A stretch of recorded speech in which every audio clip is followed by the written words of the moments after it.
Mga bossing, magandang araw ulit sa inyo. Okay mga boss, meron tayo ditong isang imported na sasakyan, no? Suzuki to mga bossing, Suzuki Lapin. Ito yung kanyang pinakang, wala siyang logo ng Suzuki sa likod, pero ito yung pangalan sa kanya mga bossing. Eto. Okay, imported to, Japan to, alam ko. Kasi ang may-ari nito mga bossing, isa sa mga may tindahan ng gulong sa Santa Cruz. Okay, kasi naging kliyente ko to mga bossing nung bumili ako ng gulong ng ating Kia, no? So ngayon, sabi niya meron daw nga siyang Suzuki. So sabi niya ang history mga bossing, nag-overheat daw yung makina niya. Okay, nung nag-overheat, nawala rin yung aircon. So ngayon na nakita namin mga bossing nasira nung ating Suzuki na to, may leak siya rito sa mga dugtungan, pati doon sa may dryer. Ngayon, hindi ko mo siya muna gagalawin lahat dahil gusto kong malaman kung active pa rin yung compressor niya, dahil hindi natin alam yung history mga bossing, pero yun lang ang pagkakasabi ng ating kliyente na nagkaroon to ng overheat pero may aircon naman daw dati. Tapos nagpapakarga siya na ng freon, nawawala na. Siguro dahil nga nung pagka-overheat, nagkaroon ng problema yung dugtungan natin dito. Napalitan naman ng o-ring to. Okay, nagkaroon ng problema yung o-ring natin dito dahil nga pagka mainit, mga bossing, masisira talaga yon. Pero nagpalit na kami ng dryer. So mamaya malalaman ko kung active pa ba yung compressor natin mga bossing, kung gagana ba siya ng maganda, magpapump ba siya ng maganda. So malalaman natin mamaya. So share lang namin sa inyo dahil imported to, medyo kakaiba mga bossing, talagang namamangha tayo sa ating mga sasakyan na ganito, no? O, pakita ko sa inyo yung loob. Kala ko kay Mr. Bean to. Eh mga boss, oh. Ayan ang loob niya, oh. Ganda. Maluwang ang loob. Akala mo yung mga maliliit na Toyota BB mga bossing. Oh. Ayan siya. O, shoutout sa may-ari. Nakalimutan ko yung pangalan ni bossing, no? Pero nagkakilala lang kami sa tindahan niya ng mga gulong saka ng mga mugs, no? Dahil nga nagpalit tayo ng gulong ng ating Kia Pride.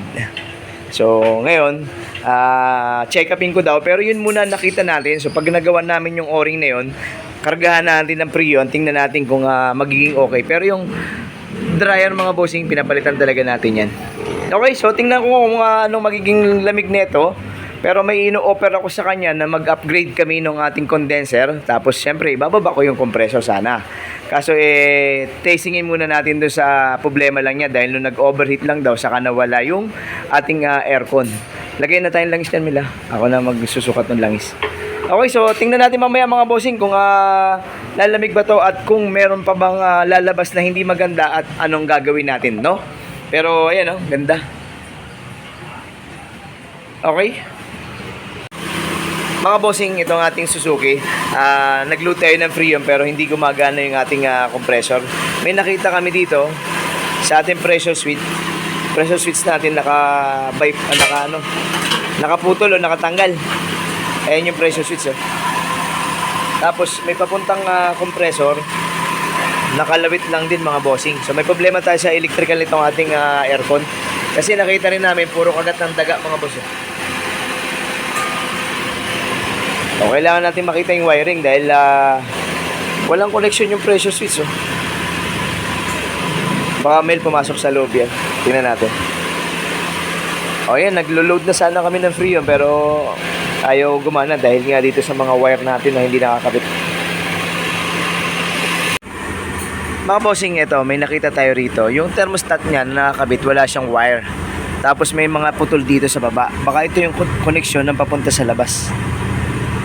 Ayan, isa yan. Tapos yung dalawa, para nakita ko siya, meron ditong putol. Kung ano yung kulay ng pressure switch. Ayan, no? So, itatap muna natin itong mga bossing para malaman natin kung tama ba yung connection na nakita nating naputol. Mga bossing, okay na yung ating Suzuki. Nagkarga na tayo ng freon, napagana natin yung electrical niya. Pero mga bossing, meron akong hindi magandang nakita, no, doon sa ating reading. Ayun yung ating reading, 50 PSI yung ating low side. 150 yung ating high side. So medyo may konti ng problema yung ating compressor, no? Pero nakausap naman na natin yung kliyente na kung sakaling hindi niya magugustuhan yung lamig, pero mga bossing, talaga medyo bawas na konti ang lamig niya, sigurado ako. Andito tayo sa labas mga boss, oh. Mainit na rito. Pero check natin yung lamig sa loob.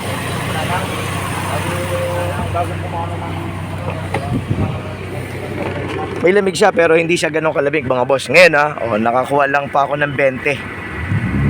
Lalo na pag nabilad. Kaya hindi siya normal para sa atin. Pero ang sabi ng ating kliyente, hindi naman siya masyadong ginagamit. Ang gusto lang niya, pagka ginamit niya pamalengke o kung saan medyo malapit sa area niya, kahit pa paano may aircon siya, no? Pero hindi to magiging komportable dahil nga dun sa ating reading ay hindi na normal, no? At siya yung sinasabi rin ng lamig natin, nasa 20 mga bossing. So kulang. So kung kailangan nating palamigin, ang advice ko, compressor at saka condenser. Mag-upgrade na tayo nito. Okay, ayun lang mga bossing. Hindi natin daw muna i-continue na ayusin lahat yon dahil hindi naman niya talaga gamit din to. Talagang tinatago lang niya doon sa parking niya to. Ayun mga boss Okay, so abangan na lang natin to mga bossing pagka bumalik sa atin kung ano yung magiging resulta doon sa gagawin natin na upgrade ng ating mga piyesa na pwedeng ipalit sa kanya, no? Okay mga boss, salamat na maraming ulit sa inyo at syempre ingat lagi. God bless sa ating lahat. Thank you.